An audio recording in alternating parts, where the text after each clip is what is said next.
Wa haqqul basirati syurka wujudahu la adamaka wa la wujudak. Kalau kita punya ilmu tentang Allah, kita merasa Allah dekat. Kalau mata batin dibuka oleh Allah, kita merasa bahwa Allah lah yang berbuat di alam semesta. Jika haqqul basirah disebut haqqul yakin. Yang pertama ilmul yakin, yang kedua ainul yakin, yang ketiga disebut haqqul yakin, keyakinan yang sudah hak, disebut juga haqqul basirah, sudah masuk ke dalam diri kita. Apa yang terjadi? Yushhiduka wujudahu, Allah akan tampakkan bahwa dia benar-benar ada, sehingga kamu tidak merasa ada dan juga tidak merasa tiada. Ini maksudnya apa itu kalimatnya? Kita nggak merasa ada dan nggak merasa tiada. Jadi kalau yang level 2 kita merasa tiada. Merasa tiada berarti masih ada perasaan dong. Nah, perasaannya ini sendiri hilang. Perasaannya pun hilang. Inilah yang terjadi kalau orang begini, rasa di kolbunya menguasai otaknya, lalu turun ke lidahnya, jadilah seperti Al-Hallaj. Apa kata Al-Hallaj?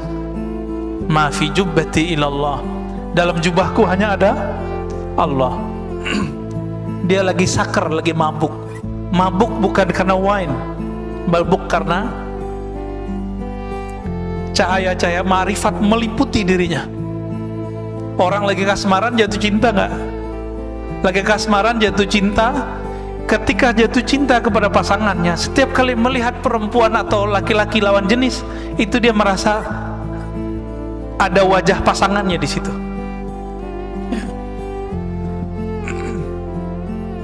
Saya waktu dulu pernah senang sama seseorang, itu ketika bercermin nggak kelihatan muka saya, Pak. Percaya nggak? Saya ngeliat muka dia. Apakah di cermin itu muka dia? Enggak. Jadi pikiran kita ketutup oleh rindu kepadanya. Itu rindu ke makhluknya bisa begitu, Pak, apalagi kepada Khalik.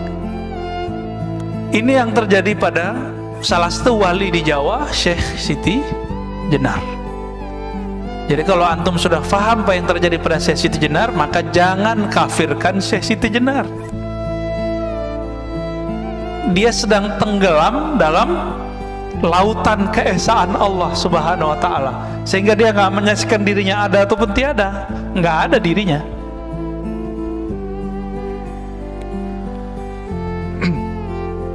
Ini juga yang terjadi pada Imam Abu Yazid. Abu Yazid ini lagi zikir subhanallah, subhanallah, berubah, Pak. Dia nggak memandang lagi yang berbicara ataupun yang dibicarakan. Di saat itu Allah meminjam lidahnya. Subhani, subhani, maha suci aku. Itu bukan Abu Yazid yang maha suci, tapi Allah meminjam lisan Abu Yazid. Namun ada ulama yang ketat, dia menghindari itu terjadi pada dirinya. Itu lebih sempurna, yaitu Al-Qutub Ar-Rabbani Sultanul Aulia Sayyidi Syekh Abdul Qadir Al-Jilani. Itu dia nolak kejadian-kejadian begitu. Jadi dia bisa filter dirinya. Makanya kesempurnaan kewalian beliau lebih tinggi dari semua wali-wali yang ada di dunia selain sahabat-sahabat Rasulullah, ya. Disebutlah beliau Sultanul Aulia, rajanya para wali. Rajanya para wali. Dan itu dikabarkan bahkan beliau masih belum lahir. Udah lahir, masih remaja, dikabarkan oleh gurunya Yusuf Al-Ahmadani, ya. Itu dikabarkan, ya. Kana Allah wala syai'a ma'ah. Allah itu ada, wala syai'a ma'ah, tidak ada sesuatu pun bersamanya. Wa huwal an ala ma alaikan. Dia sekarang, dia dulu sama. Dia dulu sendiri atau bersama? Dia dulu di atas aras atau nggak ada aras? Nggak ada aras. Maka dia dulu dan sekarang sama. Oleh karena itu perdebatan mengenai Allah bertempat di aras, Allah di arah tinggi, arah atas, itu nggak ada manfaatnya sebenarnya. Sebenarnya loh, ya. Cuma karena orang awam sudah terjebak mengatakan Allah di atas, maka muncullah pembahasan, benarkah Allah bertempat? Kalau faham nih, ini hadis, ini kan hadis Sahih Bukhari, kana Allah wala syai'a ma'ah. Ini pertanyaan disampaikan oleh Abu Musa al-Asy'ari dan teman-temannya orang-orang Yaman. Abu Musa al-Asy'ari, sahabat Rasulullah dari Yaman, yang Nabi mengatakan al-iman Yaman, Yamaniyah, al-hikmah Yamaniyah. Iman itu dari Yaman, hikmah dari Yaman. Maka Islam Indonesia berutang kepada orang Yaman, karena yang banyak mengislamkan kita adalah hadarin, orang-orang Hadramaut dari Yaman. Ya, jazahumullah khairan katsira. Semoga Allah membalasi mereka dengan kebaikan. Di Jakarta ada yang tidak mau terkenal di masa hidupnya, sezaman dengan jidnya Habib Jindan, jidnya yang paling atas itu, Habib Jindan, Jindan yang senior Pak. Itu punya teman namanya Al-Habib Ali Al-Yamani. Orang taunya cuma Syekh Ali Al-Yamani, nggak mau terkenal. Dekat dengan Habib Hussein luar Batang. Saya sampai sekarang belum pernah Pak ziarah ke luar Batang itu. Ya. Itu ada Syekh Ali Al-Yamani datang dari Yaman ke sini bawa Thariqat Qadiriyah dan Thariqat Alawiyah. Ya, nggak dikenal orang, tapi Habib Jindan dikenal sama beliau. Itu kalau nggak habaib bisa dicek Pak ceritanya. Siapa nama syekhnya? Syekh Ali Al-Yamani. Nanti cari ya, namanya Syekh Ali Al-Yamani, yang suka ziarah-ziarah ke sana. Syekh Ali Al-Yamani Penjaringan. Ini kelompok habaib juga, ya, keturunan dari Yaman juga. Dulu orang Yaman, Abu Musa al-Asy'ari dan keluarga klannya datang kepada Nabi ngaji. Apa pertanyaannya? Kaifa kana Rabbuna? Wahai Rasulullah, Allah dulu gimana sih? Gitu. Sebelum alam ini tercipta, Allah dulu gimana? Apa jawaban Nabi? Kana Allah, dipakai hadis ini. Kana Allah wala syai'a ma'ah. Allah ada dulu di masa yang qadim. Allah ada dan tidak ada arash, tidak ada langit, tidak ada bumi, tidak ada malaikat, tidak ada Ahmad, tidak ada Muhammad, hanya Allahu Ahad. Itu dia. Itulah makna kul huwallahu ahad. Rahasia kul huwallah di situ, Al-Ikhlas. Allah senang disebut sendiri. Allah senang disebut esa. Kita kalau punya jasa kan nggak pengen disebut jasa orang lain bersama jasa kita. Yang boleh begitu cuma Allah, yang boleh narsis itu cuma Allah. Jadi yang maha narsis itu cuma Allah, yang maha ego cuma Allah. Kita nggak boleh ego, kita nggak boleh narsis. Kalau Allah dulu dan Allah sekarang sama, perlu nggak debat Allah bertempat? Sebenarnya nih nggak perlu ya. Perlu nggak mengatakan Allah di langit? Lalu bagaimana dengan hadis seorang budak perempuan yang mengatakan Allah di langit?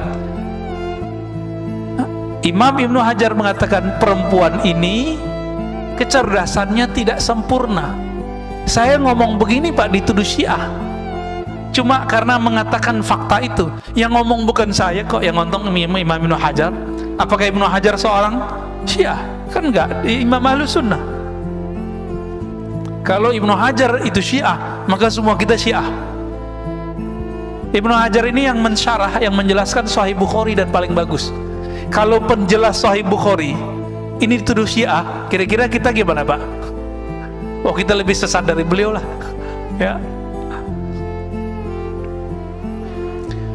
Dan orang-orang yang berzikir dengan zikir-zikir setan, wujudku wujud Allah, zatku zat Allah, sifatku sifat Allah, ini orang kurang ajar kepada Allah, ya.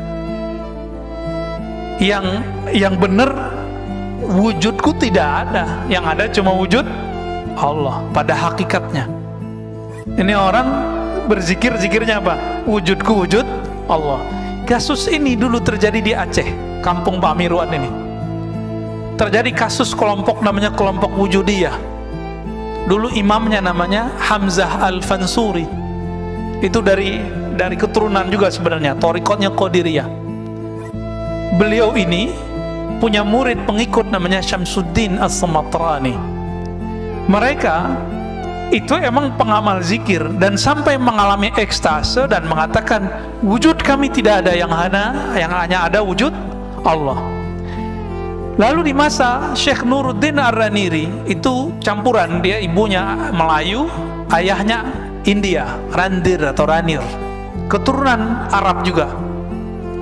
Beliau ini dari Gujarat datang ke Aceh dan nulis dalam berbahasa Arab Melayu, bahasa Jawi, bahasa Aceh. Nulis tentang sultan, tentang akidah. Saya membaca salah satu kitabnya, Kashful Ma'lum. Masya Allah, luar biasa. Beliau mengkritisi apa yang terjadi pada zaman Hamzah Fansuri.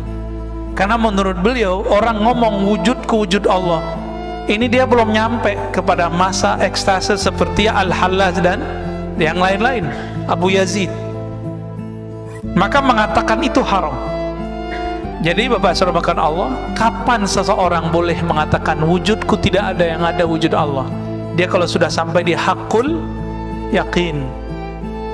Tapi kalau kayak kita ini, kita kan baru sampai di hakul ilmu yakin, teori bertuhan. Ilmunya dalil, mana dalilnya? Orang seperti ini haram mengatakan tiada ada wujud kecuali wujud Allah. Sisa ajaran ini dipakai oleh Kartosuwiryo. Dia ajarkan ke santri-santrinya waktu berjuang. Santri-santrinya yang sekarang zikirnya begitu, padahal makomnya belum nyampe. Sekarang kan masih ada tuh NII, DII. Mereka punya khalifah sendiri Pak, punya amir sendiri, punya menteri sendiri. Sekarang cuma sebatas tradisi, struktur masyarakat.